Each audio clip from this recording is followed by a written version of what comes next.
y a également tout ce dont je parle, en fait, renvoie à produire la confiance dans le processus de transformation. Confiance interne, mais également une confiance qui permet de réduire un certain nombre d'incertitudes perçues.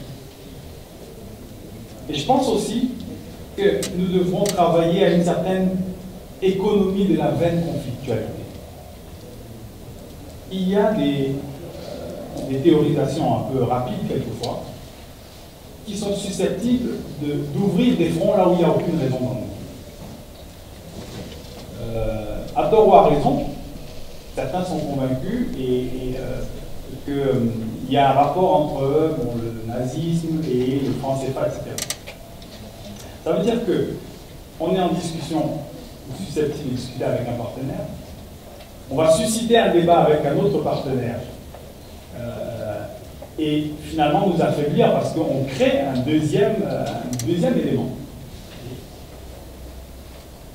Il faut quand même dire que c'est une proposition sujette à caution. Il faut dire les choses clairement. Tous les instruments du franc CFA existent au moins depuis les années 1920. Le nazisme, c'est en 1939. Les cours d'opération existent en 1920, 21, en 1925 pour Madagascar, 21 avec le Maroc. Là, les règles de convertibilité existent parce que la France, à cette époque-là, a un empire colonial en Amérique, dans le Pacifique, etc.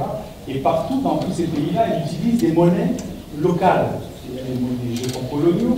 Et donc, il faut bien qu'elles homogénéisent en fait, ces différentes monnaies par la convertibilité fixe avec sa monnaie. Parce qu'il y a eu des périodes où vous aviez différentes monnaies dans l'espace colonial et des périodes où vous aviez une seule monnaie pour tout le monde. Et donc, quand on avait plusieurs monnaies, il fallait homogénéiser avec la règle de la convertibilité fixe vis-à-vis de la monnaie française. Donc, en fait, toutes ces règles-là, le pool des réserves, tout ça existait déjà bien avant la guerre mondiale, la Deuxième Guerre mondiale. Donc là, on se crée des conflictualités qui sont problématiques. C'est valable dans ce cas, comme c'est valable dans d'autres. Ce que je voudrais simplement dire, c'est qu'on peut faire une économie d'une conflictualité inutile. Et que ça peut nous permettre d'avancer et d'aller vers plus d'efficacité dans ce que nous faisons, vers ce qu'on peut appeler, et ce que j'aimerais bien appeler, un imaginaire aussi de la coprospérité.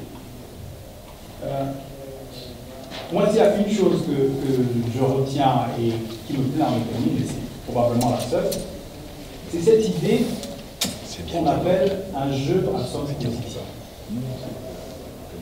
On peut jouer dans un jeu où tout le monde gagne. Et de mon point de vue, c'est principalement ça l'humanité. C'est ça le mouvement même cosmogonique auquel les Africains croient, c'est ça la création. C'est un jeu dans lequel tout le monde peut gagner. Donc c'est un imaginaire que les Africains peuvent et devraient porter parce qu'il fait partie de notre culture. C'est ce que les Sud-Africains appellent l'Ubuntu. Fondamentalement, c'est ça.